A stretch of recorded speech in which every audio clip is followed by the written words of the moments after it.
जय Hind. GS study ए sixty में आपका स्वागत है। दोस्तों, आज हम पढ़ेंगे यूपी ट्रिपल एससी पेट 2025 के लिए महत्वपूर्ण क्लास। और यूपी ट्रिपल एससी पेट की हमारी एक 30वीं क्लास होगी, जिसमें हम लोग पढ़ेंगे किसके बारे में, मौर्य वंश के बारे में। वो भी मौर्य वंश में किसके बारे में पढ़ेंगे, अशोक के बारे में पढ़ेंगे। तो आप लोग क्लास में बने रहिए और ध्यान से क्लास को सुनते चलिए, देखते चलिए, ठीक ना। ध्यान से क्लास को सुनते चलिए, देखते चलिए। जो भी भाई बहन हमारे चैनल पर पहली बार आया है तो चैनल को ईमानदारी से सब्सक्राइब कर लीजिए, जब तक आप लोगों का एग्ज़ाम करेक्ट नहीं हो जाता है, ठीक ना। तब तक के लिए सब्सक्राइब कर लीजिए। जैसे ही एग्ज़ाम करेक्ट कीजिएगा आके अनसब्सक्राइब मार दीजिएगा, कोई दिक्कत नहीं है, ठीक ना। तो दोस्तों, आज की मोटिवेशन के साथ इस क्लास को हम लोग शुरू करेंगे। आज का मोटिवेशन है, सामने हो मंजिल तो रास्ता मत मोड़ना, जो भी मन में हो वह सपना मत तोड़ना। क्या? सामने हो मंजिल तो रास्ता मत मोड़ना, जो भी मन में हो वह सपना मत तोड़ना। कदम कदम पर मिलेंगी मुश्किलें आपको, कदम कदम पर मिलेंगी मुश्किलें आपको, बस सितारे छूने के लिए जमी मत छोड़ना। क्या? सितारे छूने के लिए जमी मत छोड़ना। तो दोस्तों, इसी मोटिवेशन के साथ आज की क्लास को हम लोग शुरू करेंगे और पढ़ेंगे मौर्य वंश के सम्राट अशोक के बारे में, ठीक ना। क्या पढ़ेंगे? सम्राट अशोक के बारे में। तो पहले हम हेडिंग डालेंगे सम्राट अशोक। क्या? सम्राट अशोक, ठीक ना। सम्राट अशोक, सम्राट अशोक, ठीक। तो सम्राट अशोक के पिता का क्या नाम था? तो सम्राट अशोक के पिता का क्या नाम था? तो सम्राट अशोक के पिता का नाम था बिंदुसार। क्या था? बिंदुसार, ठीक ना। सम्राट अशोक के पिता का क्या नाम था? बिंदुसार था। और सम्राट अशोक की माता का क्या नाम था? तो सम्राट अशोक की माता का नाम था क्या? तो सम्राट अशोक की माता का था नाम धम्मा ना। कहीं कहीं पे आप लोगों को धम्मा देखने को मिलेगा, तो कहीं आपको देखने को मिलेगा क्या? शुभद्रांगी। क्या मिलेगा? शुभद्रांगी, ठीक ना। शुभद्रांगी, क्या नाम देखने को मिलेगा? शुभद्रांगी नाम देखने को मिलेगा। शुभद्रांगी ये कौन थी? तो शुभद्रांगी जो थी चंपा के एक ब्राह्मण की पुत्री थी। किसकी? चंपा के ब्राह्मण की पुत्री थी ना। चंपा चंपा के एक ब्राह्मण की पुत्री थी। किसकी? चंपा के एक ब्राह्मण, ठीक ना। चंपा के एक ब्राह्मण, चंपा के एक ब्राह्मण की पुत्री थी, ठीक। चंपा के एक ब्राह्मण की पुत्री थी। लेकिन एक बात यहीं पे और जान लीजिए कि जो ये शुभद्रांगी या धम्मा आपको देखने को मिला है, तो इनका एक दिव्यावदान में इनका क्या नाम मिलता है, इनकी माता का? तो दिव्यावदान, ठीक ना। क्या? दिव्यावदान। दिव्यावदान क्या है? तो दिव्यावदान एक बौद्ध ग्रंथ है। क्या? दिव्यावदान जो है यह बौद्ध ग्रंथ है ना, ठीक। दिव्यावदान क्या है? बौद्ध ग्रंथ है। तो दिव्यावदान में सम्राट के माता का क्या नाम मिलता है? तो पासादिका। क्या नाम मिलता है? पासादिका, ठीक ना। पासादिका, पासादिका नाम मिलता है। और एक नाम क्या मिलता है? तो जनपद कल्याणी। क्या नाम मिलता है? जनपद कल्याणी, ठीक ना। जनपद कल्याणी, इनका और क्या नाम देखने को मिलता है? तो जनपद कल्याणी। कहा जाता है कि सम्राट अशोक जो थे अपने सभी भाइयों में सबसे योग्य थे। क्या थे? सबसे योग्य यही थे, ठीक ना। सबसे योग्य, सबसे योग्य कौन थे? तो सम्राट अशोक या अशोक ही थे। कहा जाता है कि बिंदुसार जो थे ना, इनके बेटे का नाम क्या क्या मिलता है, यानी अशोक के भाई का नाम क्या क्या देखने को मिलता है? तो अशोक के भाई, तो बताया जाता है कि अशोक के भाई कितने थे? तो अशोक के भाई 100 थे, ठीक ना। लेकिन जो नाम देखने को मिलता है, तो एक नाम इनका देखने को मिलता है बड़े भाई का, क्या? सुसीम देखने को मिलता है। क्या मिलता है? सुसीम, ठीक ना। और छोटे जो हैं, तो छोटे पे किसका नाम देखने को मिलता है? तो यही अशोक का नाम देखने को मिलता है। किसका नाम देखने को मिलता है? अशोक का, ठीक ना। और जो सबसे छोटे थे उनका क्या नाम देखने को मिलता है? तो उनका नाम देखने को मिलता है तिष्य, ठीक ना। क्या मिलता है? तिष्य मिलता है, ठीक। अच्छा, जो बिंदुसार थे, तो बिंदुसार चाहते थे कि हमारा बड़ा बेटा सुसीम जो है वही राजा बने, ठीक ना। लेकिन इसको राजा बनाने के लिए और कुछ लोग चाहते थे कि अशोक राजा बने। तो इसके लिए क्या होता है? एक परीक्षा का आयोजन होता है, ठीक ना। परीक्षा, परीक्षा का आयोजन होता है, ठीक ना। परीक्षा का आयोजन होता है। उस आयोजन में होता क्या है कि गलत तरीके से सुसीम को जिताया जाता है, ठीक ना। और इनको गलत तरीके से एक सुसीम को राजा बना दिया जाता है। लेकिन कुछ समय के बाद राजा कौन बनते हैं? तो राजा बनते हैं कौन? राजा बनते हैं अशोक, ठीक ना। राजा बनते कौन है? तो राजा बनते हैं अशोक, ठीक ना। राजा कौन बनते हैं? राजा बनते हैं अशोक। लेकिन जब राजा अशोक बनते हैं तो ये कब बनते हैं? तो ये बनते हैं 273 ईसा पूर्व में। कब बनते हैं? 273 ईसा पूर्व में ये राजा बनते हैं, ठीक ना। लेकिन अपना ये राज्यरोहण कब करते हैं? तो ये राज्यरोहण करते हैं कब? राज्यरोहण यानी कि अशोक, ठीक ना। राज्यरोहण कब करते हैं? तो राज्यरोहण करते हैं, यह करते हैं किस समय करते हैं? 269 ईसा पूर्व में। कब? 269 ईसा पूर्व में अपना ये राज्यरोहण करते हैं, ठीक ना। तो इसके बीच का डिफ्रेशन कितना हो गया? तो इसके बीच का डिफ्रेशन हो गया कितने वर्षों का? 4 वर्ष का, ठीक ना। 4 वर्ष का डिफ्रेशन हो गया। तो 4 वर्ष बताया जाता है कि जो अशोक थे ये क्या थे? तो अशोक को बताया जाता है कि इस 4 वर्षों में क्या थे? ये 4 वर्षों तक चंडाशोक रहे। क्या रहे? चंडाशोक, ठीक ना। चंडाशोक क्या रहे? चंडाशोक रहे, ठीक ना। ऐसा कहा जाता है कि इस 4 वर्षों में इनके भाइयों में, अशोक के भाइयों में और अशोक में युद्ध लड़ा गया था, इसलिए इनको राज्यारोहण करने में 4 वर्षों का टाइम लग गया और ये 269 ईस्वी में अपना राज्यारोहण करते हैं, ठीक ना। अब अशोक के नामों की चर्चा कर लेते हैं कि अशोक के नाम, अशोक कहाँ कहाँ मिलता है, ठीक ना। अशोक के नामों की चर्चा कर लेते हैं। तो अशोक का नाम अशोक कहाँ मिलता है, ठीक ना। अशोक, अशोक के नाम, ठीक ना। तो अशोक के नाम अशोक कहाँ कहाँ मिलता है, ठीक ना। तो इनका एक अशोक नाम कहाँ मिलता है? तो एक मिलता है मास्की लघु शिला लेख में। कहाँ मिलता है? मास्की मास्की मास्की लघु शिलालेख, ठीक ना। किसमें? मास्की लघु शिलालेख, इसमें इनका क्या नाम मिलता है? शिलालेख, ठीक ना। तो इसमें इनका नाम देखने को क्या मिलता है? तो सबसे पहले इनका नाम इसी में देखने को क्या मिलता है? तो इसी में इनका नाम देखने को मिलता है अशोक ना। सबसे पहले कहाँ पढ़ा गया था? तो मास्की लघु शिलालेख में अशोक का नाम अशोक पढ़ा गया, तो इसी में इनका नाम देखने को अशोक मिलता है। इसके अलावा और कहाँ कहाँ पर इनका नाम देखने को मिलता है अशोक? मास्की और लघु शिलालेख के अलावा और कहाँ कहाँ देखने को मिलता है? तो एक मान लीजिए पहले नंबर पर हो गया, ठीक ना। और दूसरे नंबर पर इनको देखने को कहाँ मिलता है? तो दूसरे नंबर पर मिलता है नेत्तूर में। कहाँ मिलता है? नेत्तूर, ठीक ना। नेत्तूर के अलावा तीसरा नंबर पर कहाँ इनका नाम देखने को अशोक मिलता है? अशोक का तो गुर्जरा में मिलता है। कहाँ मिलता है? गुर्जरा, ठीक ना। कहाँ मिलता है? गुर्जरा के अलावा चौथे नंबर पर अशोक का नाम अशोक देखने को कहाँ मिलता है? तो उदय गोलम में मिलता है। कहाँ मिलता है? उदय गोलम, ठीक ना। उदय गोलम, इन शिलालेखों में अशोक का नाम अशोक देखने को मिलता है। अच्छा, एक बात यहाँ से बता दीजिए कि अशोक अपने नाम को, किस नाम को वंशागत उपाधि बताते हैं, ठीक ना। ये क्वेश्चन पूछता है कि अशोक अपने किस नाम को वंशागत उपाधि बताते हैं, ठीक ना। वंशागत उपाधि किस नाम को अशोक बताते हैं ना? वंशागत, ठीक ना। वंशागत उपाधि, ठीक ना। वंशागत उपाधि माने इनको कौन सा नाम इनको वंशागत मिला था, ठीक ना। तो वंशागत उपाधि किसको बताते हैं? तो यह बताते हैं किसको? देवा नाम प्रियदर्शी। किसको बताते हैं? देवा नाम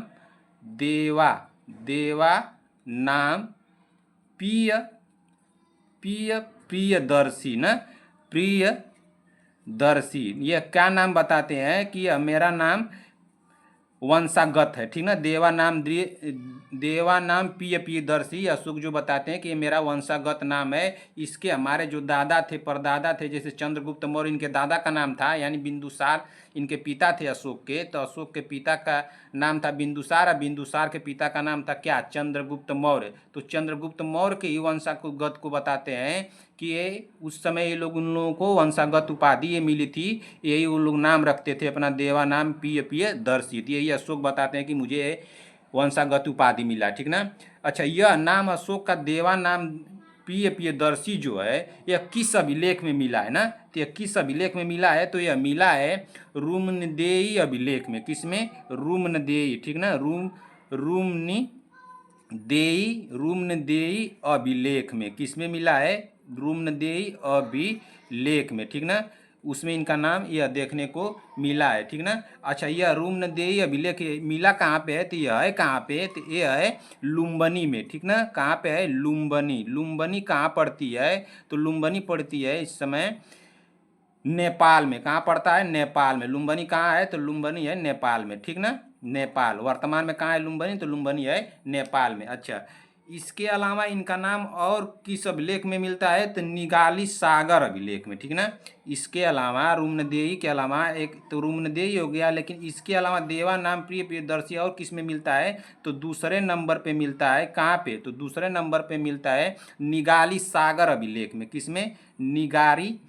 निगाली ना, निगाली सागर, ठीक ना, निगाली सागर अभिलेख ना, निगाली सागर अभिलेख, ठीक ना, किसमें मिलता है? निगाली सागर अभिलेख ना। अच्छा, एक कौन सा अभिलेख है निगाली सागर अभिलेख या रुम्नदेही अभिलेख? तो यह अभिलेख है कौन सा? लघु स्तंभ अभिलेख है। कौन सा अभिलेख है? लघु स्तंभ ना, लघु स्तंभ अभिलेख, ठीक ना, लघु स्तंभ अभिलेख, ठीक ना।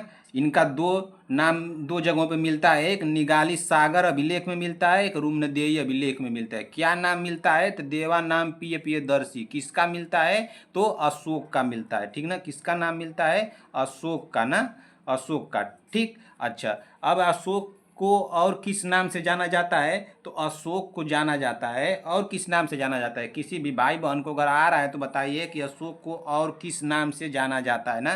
तो अशोक को अन्य नाम से कैसे जाना जाता है? अशोक को और ना, अशोक को और किस नाम से जाना जाता है, ठीक ना, किस नाम से जाना जाता है ना, जाना जाता है। तो अशोक को और किस नाम से जाना जाता है? तो इनको जाना जाता है मगधाधीराज के नाम से। किस नाम से जाना जाता है? मगधाधीराज, ठीक ना, मगधाधीराज, ठीक ना, मगधाधीराज। इनको और किस नाम से जाना जाता है अशोक को? तो मगधाधीराज के नाम से जाना जाता है। अच्छा, यह नाम कहाँ देखने को मिलता है? मगधाधीराज नाम जो है अशोक का, यह देखने को कहाँ मिलता है? तो यह मिलता है कहाँ पे? भबरू बैराट में। कहाँ मिलता है? भाबरू बैराट ना, भाबरू बैराट,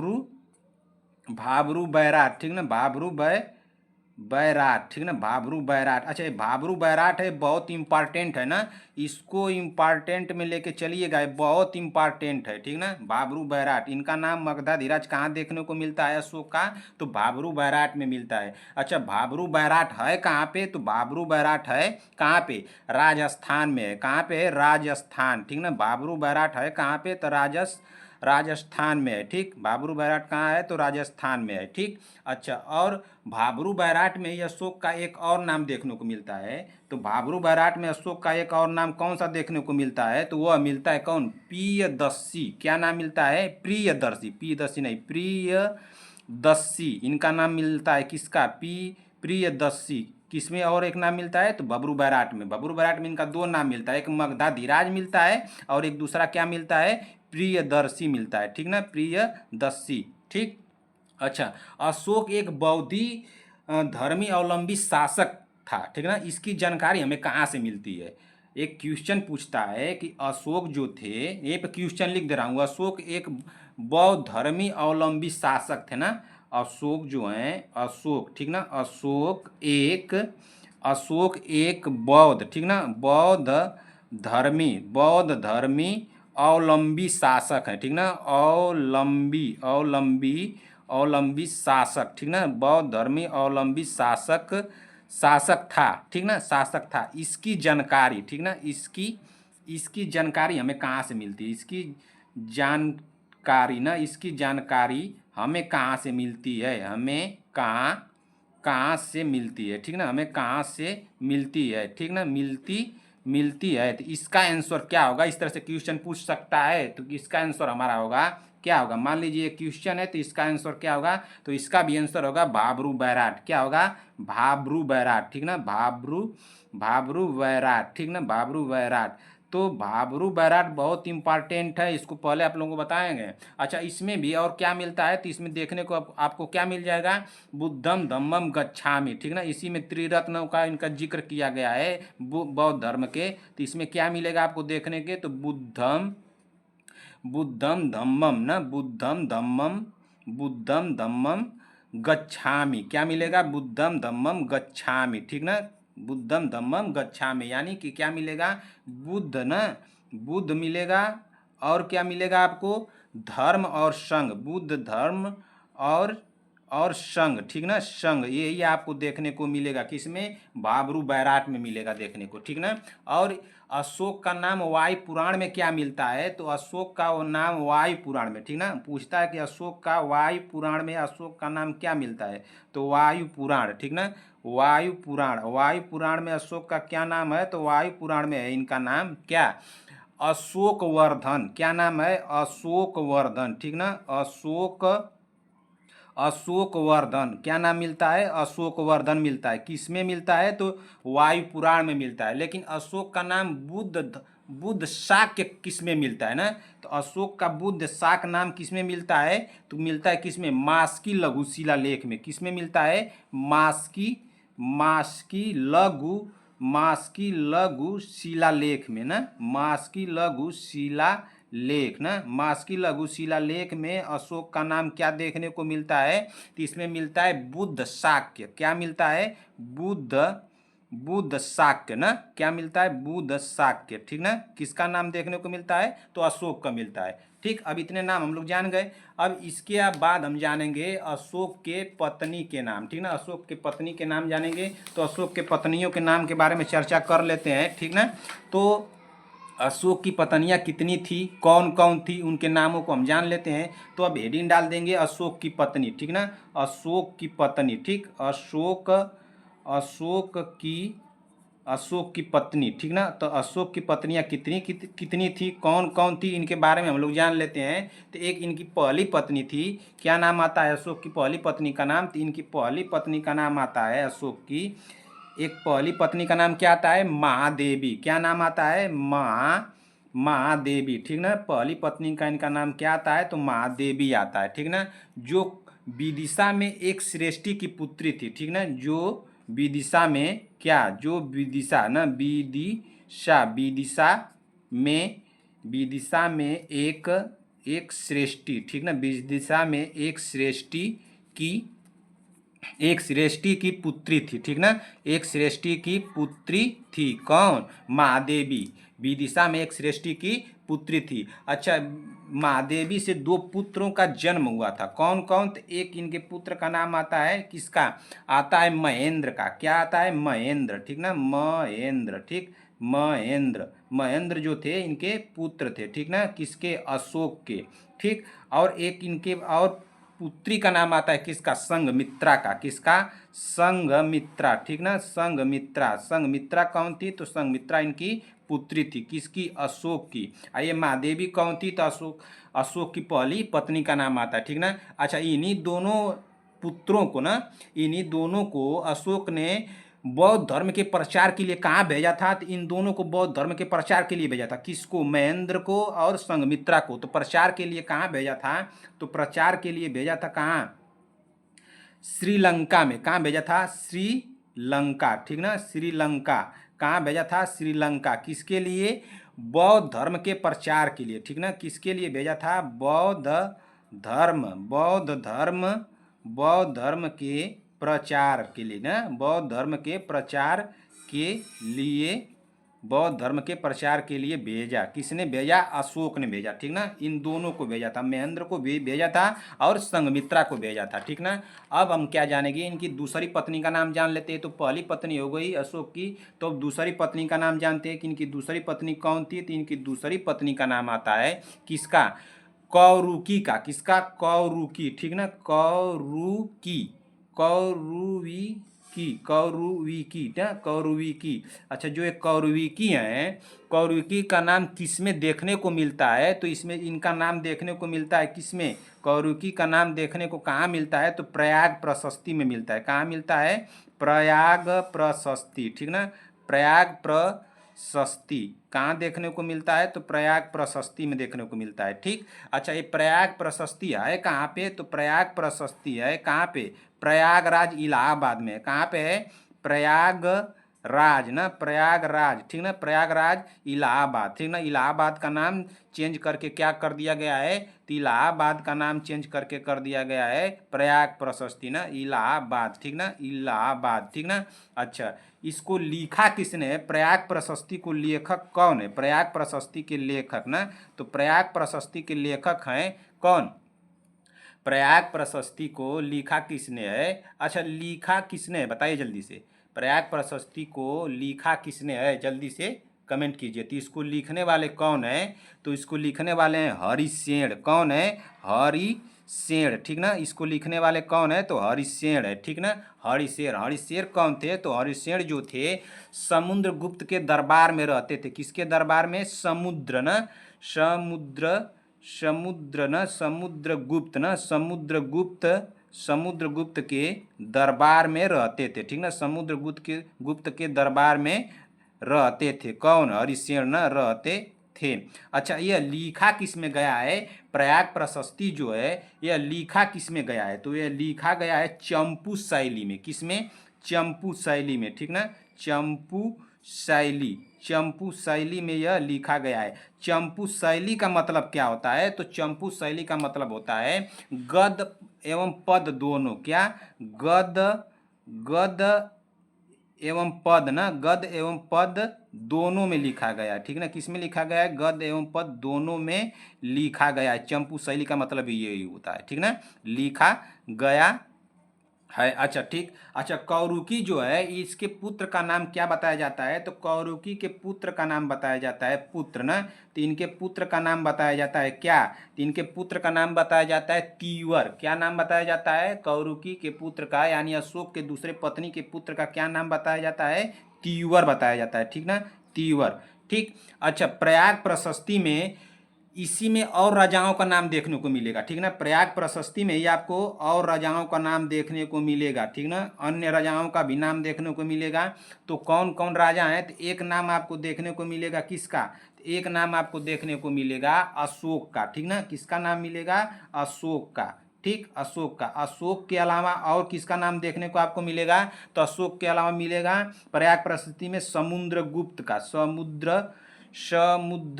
समुद्रगुप्त का, ठीक है, समुद्रगुप्त का। इसके अलावा और किसका नाम आपको देखने को मिलेगा? तो इसके अलावा आपको नाम देखने को मिलेगा अकबर एवं बीरबल का। किसका? अकबर एवं बीरबल का। अकबर एवं बीरबल ना, अकबर एवं बीरबल, इनका नाम आपको देखने को कहाँ मिलेगा? तो प्रयाग प्रशस्ति में। इसके अलावा और किनका नाम आपको देखने को मिलेगा? तो एक नाम आपको और देखने को मिलेगा किसका? जहांगीर का। किसका? जहांगीर का, ठीक ना, जहांगीर का। इन लोगों का, अशोक का, समुद्रगुप्त का, अकबर, बीरबल, जहांगीर, इन सारे लोगों का नाम आपको कहाँ देखने को मिलेगा? तो प्रयाग प्रशस्ति में मिलेगा। प्रयाग प्रशस्ति है कहाँ? तो प्रयागराज इलाहाबाद में है। इसके लेखक कौन है? हरिसेन है।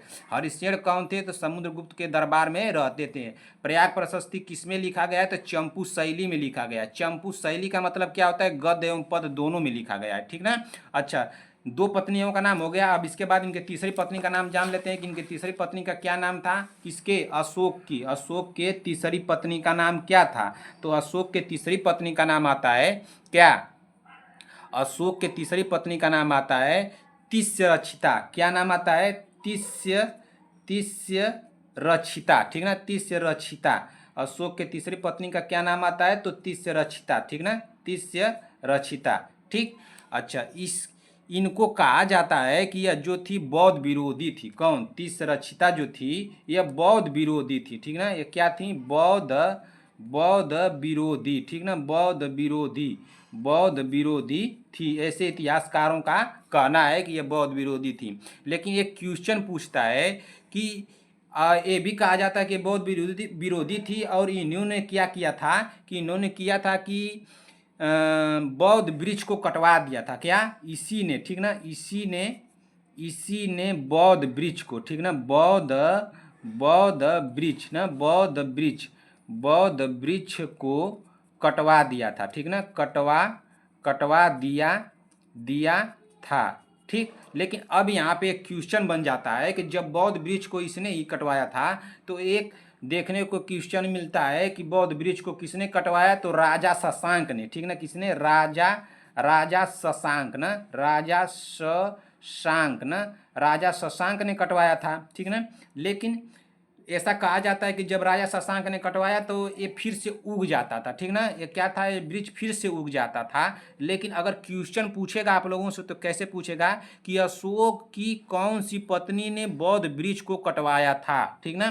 क्वेश्चन कैसे पूछेगा, क्वेश्चन आपसे पूछेगा कि अशोक की, ठीक ना, अशोक की। अगर ऐसे क्वेश्चन पूछ दे कि बौद्ध वृक्ष को किसने कटवाया था तो राजा शशांक ने। लेकिन अगर क्वेश्चन घुमा दे कि अशोक ना, अशोक की कौन सी पत्नी, ठीक ना, कौन सी पत्नी, ठीक ना, कौन सी पत्नी ने बौद्ध वृक्ष को कटवाया था, ठीक ना, बौद्ध वृक्ष ना, बौद्ध वृक्ष को कटवाया था, ठीक ना, कटवाया था।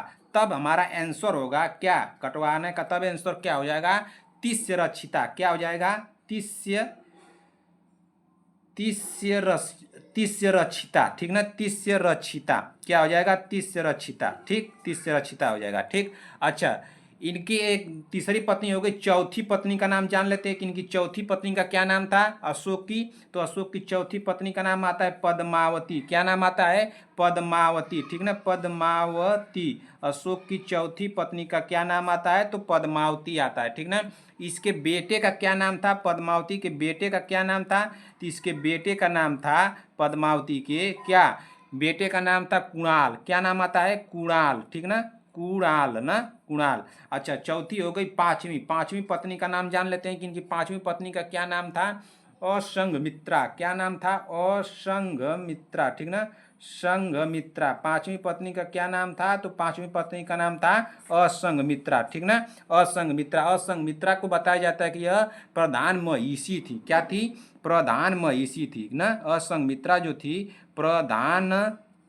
प्रधान महिषी, ठीक ना, प्रधान महिषी थी, ठीक। अच्छा, प्रधान महिषी का मतलब क्या होता है, तो प्रधान महिषी का मतलब होता है कि मुख्य रानी। क्या था, मुख्य रानी, ठीक ना, मुख्य रानी। प्रधान महिषी का मतलब क्या होता है, यानी अर्थ क्या होता है, तो मुख्य रानी होता है। यानी कि अशोक की मुख्य रानी कौन थी, तो असंघमित्रा थी, ठीक ना। अच्छा, ऐसा कहा जाता है कि जब अशोक की मृत्यु हुई थी तो इनकी भी मृत्यु हो गई थी। यानी अशोक के मृत्यु के समय अशोक की मृत्यु, ठीक ना, अशोक की मृत्यु के समय ना, अशोक की मृत्यु के समय इनकी भी मृत्यु हो गई, ठीक ना, इनकी भी मृत्यु हो गई थी, ठीक ना, मृत्यु हो गई थी, ठीक ना, हो गई थी, ठीक है, इनकी भी मृत्यु हो गई थी, ठीक। अच्छा, इनकी एक प्रेमिका थी, वो प्रेमिका कौन थी, तो इनकी दूसरी पत्नी का नाम था, जो थी वो प्रेमिका थी, कौन, कौरुकी जो थी, ठीक ना। आज के ज़माने में अगर कोई प्रेमिका या किसी, अगर आप शादी कर लिए हैं तो एक मिस कॉल भी आ जाएगा, तो आपके पीठ पे तुरंत मिस कॉल बज जाएगा, ठीक ना। तो इनकी प्रेमिका कौन थी, कौरुकी थी, ठीक। अब अशोक का उत्तराधिकारी कौन हुआ उसके बारे में हम लोग जान लेते हैं, ठीक ना। अशोक का उत्तराधिकारी, ठीक ना, अशोक का उत्तराधिकारी, ठीक ना, अशोक अशोक का अशोक का उत्तराधिकारी, ठीक ना, उत्तराधिकारी, ठीक ना, उत्तराधिकारी। तो अशोक का उत्तराधिकारी कौन हुआ, ठीक ना, तो इसके अशोक के उत्तराधिकारी कौन हुआ, तो इस बात को लेकर इतिहासकारों में भी संशय है कि अशोक का उत्तराधिकारी कौन हुआ ना। तो एक कहा जाता है कि राजतरंगड़ी ना, राजतरंगड़ी के अनुसार इनका उत्तराधिकारी कौन था, राजतरंगड़ी, ठीक ना, राजतरंगिणी ना, तरंगड़ी ना, राजतरंगड़ी। तो राजतरंगड़ी के अनुसार बताया जाता है कि अशोक का उत्तराधिकारी कौन था, तो जालौक था। कौन था, जालौक, ठीक ना, उत्तराधिकारी कौन था, तो जालौक था। राजतरंगड़ी में है क्या, तो राजतरंगड़ी में कश्मीर का इतिहास लिखा गया। किसका, कश्मीर का, ठीक ना, राजतरंगड़ी में कश्मीर का इतिहास लिखा गया है, ठीक ना, इतिहास लिखा गया है। राजतरंगड़ी में क्या लिखा गया है, तो कश्मीर का इतिहास लिखा गया है, ठीक ना। राजतरंगड़ी के अनुसार क्या बताया जाता है कि जालौक जो थे अशोक के उत्तराधिकारी थे, ठीक। अच्छा, एक और जगह चर्चा मिलती है कि तिब्बतीय ग्रंथ, किसमें, तिब्बतीय ग्रंथ ना, तिब्बत तिब्बती तिब्बती ग्रंथ, ठीक ना। तिब्बती ग्रंथ में क्या बताया जाता है कि तिब्बती ग्रंथ में अशोक का उत्तराधिकारी कौन था? कुस्तन, ठीक ना। कौन था? कुस्तन था, कुस्तन है, ठीक ना। उत्तराधिकारी कौन है? कुस्तन है। ऐसा कहा जाता है कि अशोक अपने जीवित रहते ही ये कुस्तन को अपना उत्तराधिकारी बना दिए थे, ठीक ना। जीवित रहते ही कुस्तन को अपना उत्तराधिकारी बना दिए थे। कुस्तन का क्या मतलब होता है? तो कुस्तन का मतलब होता है जो उसके पत्नी के तन का दूध पिया हो उसको कहा जाता है कुस्तन, ठीक ना। तो यही कहा जाता है कि कुस्तन जो था अशोक के पत्नी का स्तन का दूध पिया था, यानी उसका दूध पिया था, इसलिए इसको कुस्तन कहा गया, ठीक ना।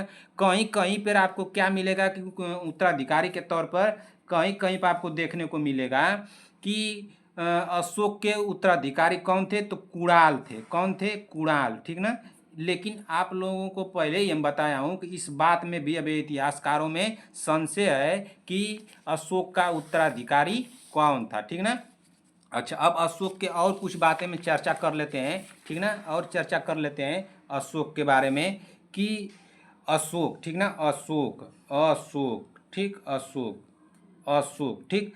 तो अशोक का कार्यकाल कब से कहा जाता है? तो इनका कहा जाता है 273 ईसा पूर्व से लेकर कब तक? 273 ईसा पूर्व से लेकर कब तक रहा इनका कार्यकाल? तो 236 ईसा पूर्व तक रहा। कब तक रहा? 236 ईसा पूर्व तक अशोक का कार्यकाल रहा। लेकिन ये राजरोहण कब किए थे?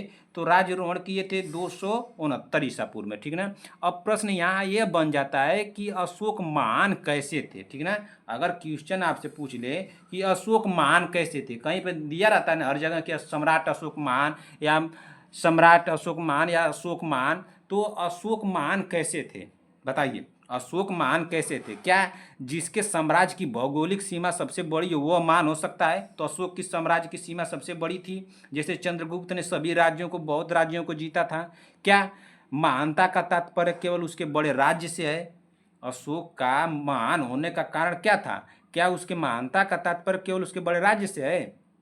क्या आप बताइए कि क्या महानता का तात्पर्य उसके राज्य के सुख समृद्धि से है? क्या महानता का तात्पर्य उसके आर्थिक समृद्धि से है? तो हमें तो भाई सब कुछ लेकर देखना पड़ेगा ना कि अशोक महान है तो कैसे हैं। लेकिन अगर आप अशोक के राज विस्तार की बात करें, अशोक के राज विस्तार की बात करें, ठीक ना। अशोक के राज विस्तार, ठीक ना। राज्य विस्तार, तो राज विस्तार का बात करें तो इनके पास तो एक कलिंग था। कलिंग ये विजय किए थे। कौन सा विजय किए थे? कलिंग ना। कलिंग, कलिंग विजय, ठीक ना। कलिंग विजय, कलिंग विजय किए थे। तो इस हिसाब से तो इनके अलावा और कुछ नहीं था कलिंग विजय के अलावा। अच्छा, कलिंग विजय ये कब किए थे? तो कलिंग विजय किए थे 261 ईसा पूर्व में। कब किए थे? 261 ईसा पूर्व में किए थे, ठीक ना। 261 ईसा पूर्व में किए थे। तो जब यह कलिंग विजय किए थे, एक ही विजय किए थे, तो अशोक महान कैसे हुए? इसके अलावा तो अशोक के अलावा तो इनके जो दादा थे चंद्रगुप्त मौर्य, चंद्रगुप्त जो मौर्य थे वो तो सारे राज्य को यही जीते थे ना। इसके बाद बिंदुसार भी, कोई राज्य ऐसा नहीं भी मिलता है कि बिंदुसार कोई राज्य जीते। लेकिन अशोक तो एक कलिंग जीते थे, तो अशोक महान कैसे हुए? अगर राज विस्तार को इनको देखा जाए तो ये तो चंद्रगुप्त मौर्य को महान बताना चाहिए ना। ये तो सभी राज्य यही जीते थे, तो चंद्रगुप्त मौर्य को महान नहीं बताया गया ना। चंद्रगुप्त मौर्य को महान नहीं बताया गया, तो कैसे ये अशोक महान हुए, ठीक ना। अच्छा, ये राज्यारोहण कब किए थे? 261 ईसा पूर्व में। एक कब लड़ाई लड़े थे? तो 261 ईसा पूर्व में अपने राज्यारोहण के 8वें वर्ष बाद ना। क्वेश्चन पूछेगा कि कलिंग का युद्ध अशोक ने कब लड़ा था? तो अपने राज्यारोहण के 8वें वर्ष बाद, ठीक ना। राज्यारोहण, राज्यारोहण के 8वें वर्ष बाद ना। 8वें वर्ष ना, 8वें वर्ष लड़ा था, ठीक ना। और इस तरह से देगा कब लड़े थे? 261 ईसा पूर्व में। तो अशोक महान कैसे हुए? ये तो बात अभी फंस रही है ना कि अशोक महान कैसे हुए। इस बात को जानने के लिए हमें क्या करना पड़ेगा कि अशोक के राजनैतिक जीवन के विषय में चर्चा करनी पड़ेगी ना। तो उनके राजनैतिक जीवन के विषय में चर्चा कर लेते हैं, ठीक ना। तो अब हमको पता चलेगा कि अशोक महान कैसे हुए, ठीक ना। तो अशोक के राजनैतिक जीवन ना, अशोक के राजनैतिक जीवन के विषय में चर्चा करते हैं, तब हमें खुद पता चल जाएगा कि अशोक महान कैसे हुए। अशोक के राजनैतिक जीवन, ठीक ना, राजनैतिक राजनैतिक राजनैतिक जीवन, ठीक ना, अशोक के राजनैतिक जीवन।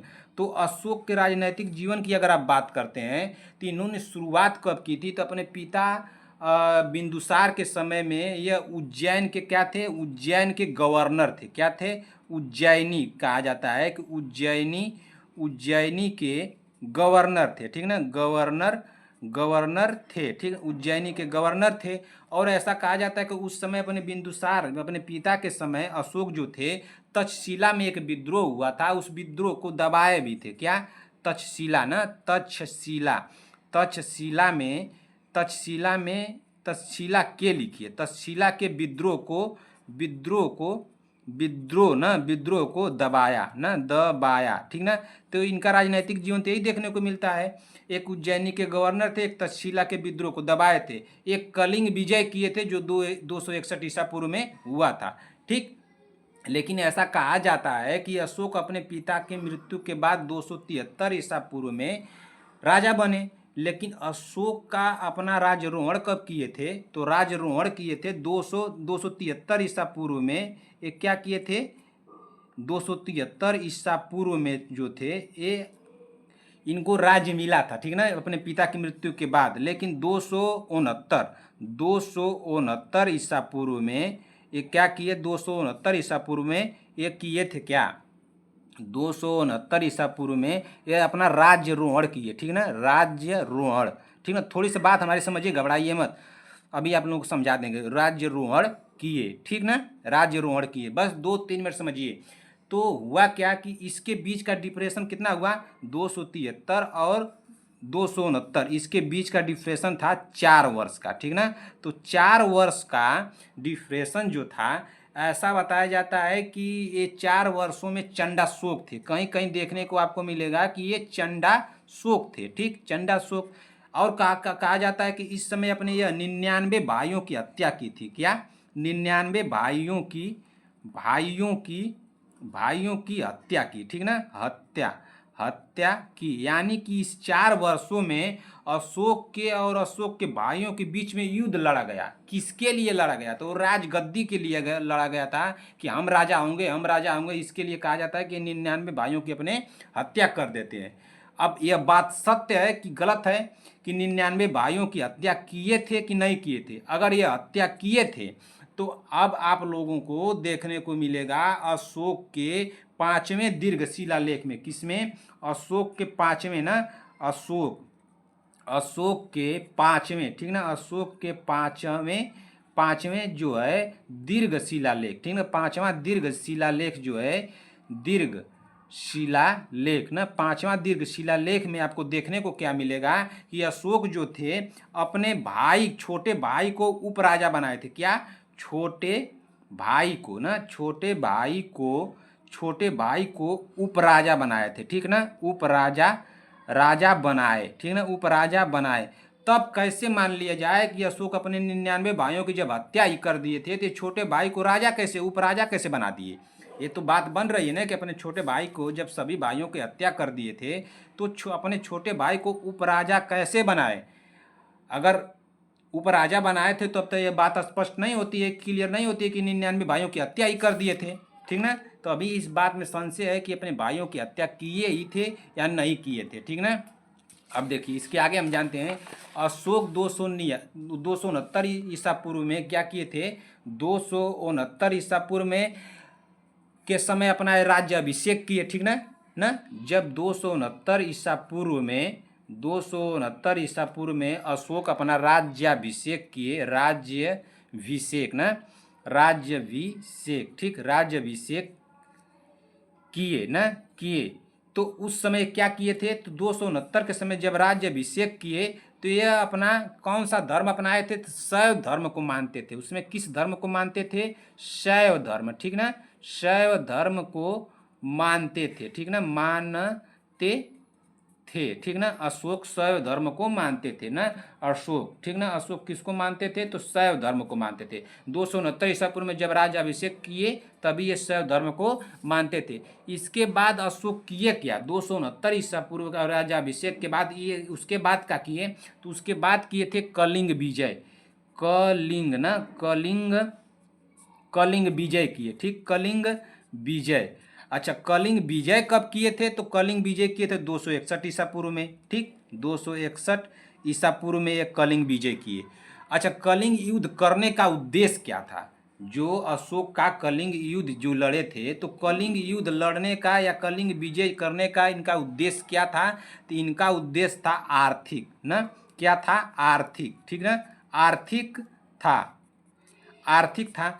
लेकिन राज विस्तार करना नहीं था इनका। इनका उद्देश्य क्या था? कलिंग जो जीते थे या विजय किए थे, तो इनका युद्ध किए थे जो कलिंग का, तो इनका उद्देश्य था आर्थिक, न कि इनका उद्देश्य था राज विस्तार करना। तो राज विस्तार करने का उद्देश्य नहीं था। तो यह प्रश्न बनता है कि आर्थिक उद्देश्य क्यों था, कैसे था, ठीक ना। जब इनका सभी राजा अपना जो युद्ध करते हैं तो राज विस्तार के लिए करते हैं, लेकिन जब अशोक युद्ध किए कलिंग का तो ये आर्थिक के लिए किए। तो कैसे, प्रश्न बनता है ना, कैसे और क्यों ना। तो देखिए यहाँ पे समझिए, आपको समझा रहे हैं। देखिए, मान लीजिए कि यहाँ पे भारत का नक्शा है, ठीक, ठीक ना। और यहाँ पे था क्या? मगध, यहीं पे था मगध ना, मगध यहीं पे था। तो करता क्या था? और यहाँ पे एक जगह आपको देखने को मिलेगा क्या?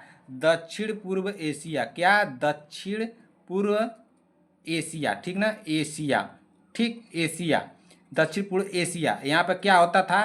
तो यहाँ पे अधिक से मात्रा में मसाला मिलता है, ठीक ना, मसाला, ठीक ना। अच्छा, जब अशोक था तो ये करता क्या था कि यहाँ से ना, इसी मगध से ना, ये मगध का स्थान है, ठीक ना, ये मगध ना, मगध, मगध से यह यहाँ जाता था, कहाँ पे? इस बंदरगाह पे।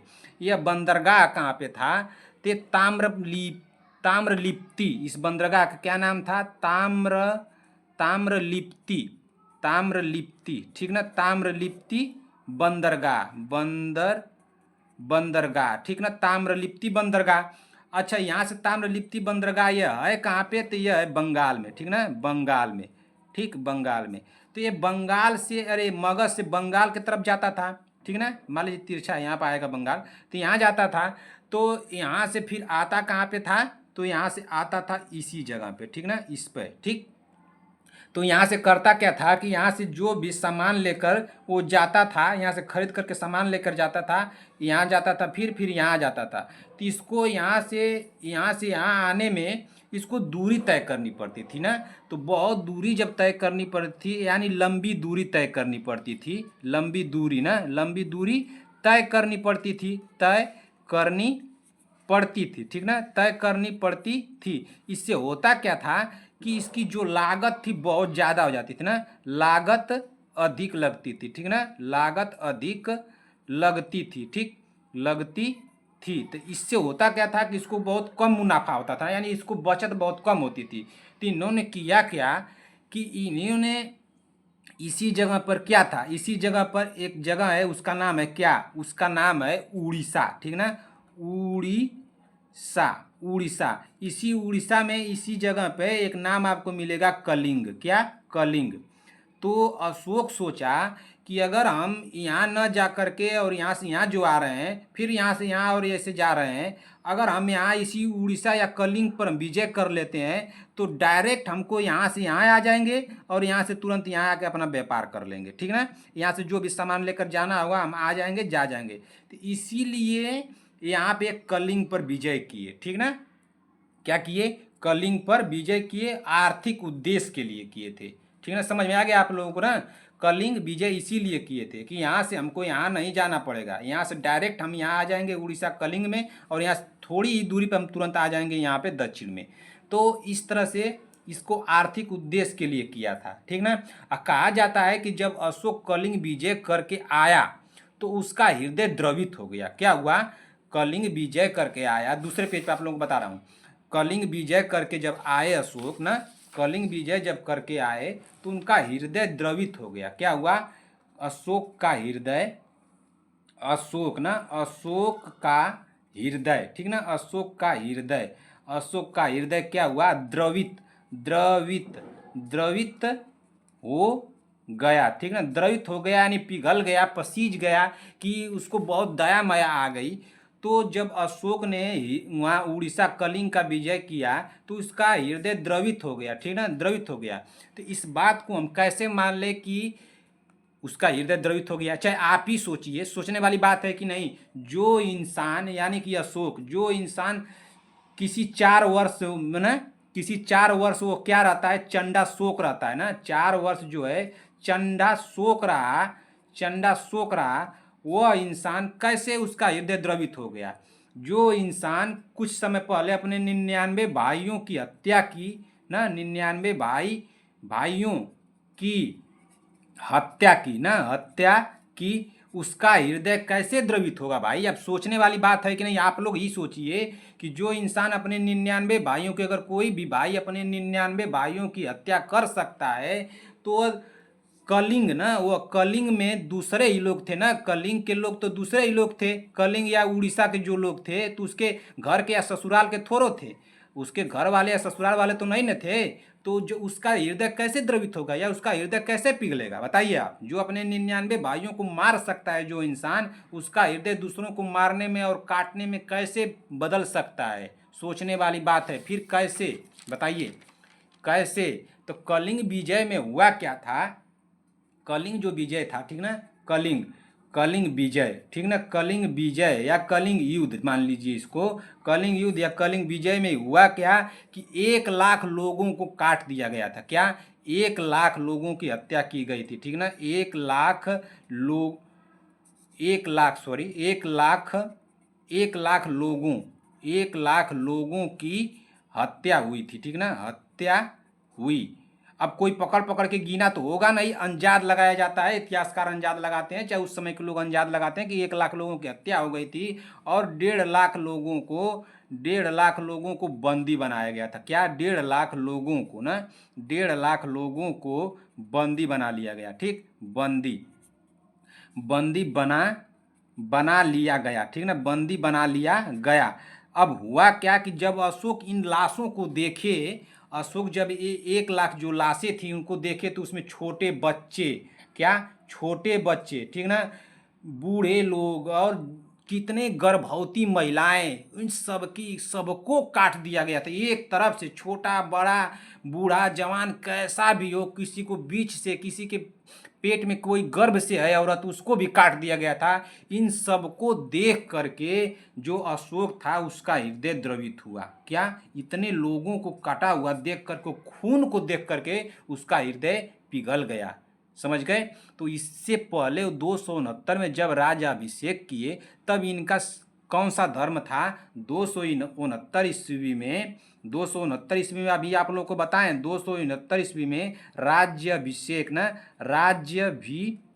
राज्याभिषेक जब किए तो इनका धर्म कौन सा था? तो अशोक का उस समय धर्म कौन सा था? शैव धर्म था। कौन सा? शैव ना, शैव धर्म था, ठीक ना। लेकिन जब यह कलिंग युद्ध हुआ तो इस समय हृदय इनका बदल गया, पिघल गया ना, इतने खून हो गए थे। इन सभी खूनों को देख करके कोई चिल्ला रहा था कि हमको काट दिया, कोई भाग रहा था आदमी अशोक को देख करके, तो इसको एकदम दया आ गई। तो उस समय किए क्या कि शैव धर्म को छोड़कर अशोक बौद्ध धर्म में क्या हुए? बौद्ध धर्म अपना लिए ना। इसी कलिंग युद्ध में क्या किए? बौद्ध धर्म अपना लिए। कौन? बौद्ध धर्म, बौद्ध धर्म अपना लिया, ठीक ना, बौद्ध धर्म अपना लिया, ठीक ना, अपना लिया। यानी कि किए क्या कि यहीं से तलवार चलाना उठाना छोड़ दिए। फिर ना क्या किए? तलवार उठाना ही छोड़ दिए। हुआ क्या कि जब बौद्ध धर्म अपना लिए तो बौद्ध धर्म में इनको दीक्षित करने वाले कौन थे? ठीक ना, अशोक को बौद्ध धर्म में दीक्षित करने वाले कौन थे? दीक्षित ना, बौद्ध धर्म में दीक्षित करने वाले कौन थे? तो दीक्षित करने वाले थे अशोक को कौन? न्यू ग्रोथ थे। कौन थे? न्यू ग्रोथ, ठीक ना, न्यू ग्रोथ। कौन थे? न्यू ग्रोथ थे, ठीक। अच्छा, दीक्षित करने वाले तो न्यू ग्रोथ थे, लेकिन ये किससे प्रभावित हुए थे ना? प्रभावित, प्रभावित किससे हुए? तो अशोक जो प्रभावित हुए थे वो किससे हुए थे? मोगली पुत्र तिस्सा से। किससे? मोगली, मोगली ना, मोगली, मोगली, सॉरी मोगली होगा इस तरह से, मोगली ना, मोगली पुत्र, मोगली पुत्र तिस्य। किससे हुए? मोगली पुत्र तिस्य से क्या हुए? प्रभावित हो गए। ठीक ना? कौन? अशोक प्रभावित हो गए इनसे। दीक्षित किससे हुए? न्यू ग्रोथ से। लेकिन आपको एक जगह और नाम देखने को मिलेगा, क्या? सिंघली ग्रंथ ना।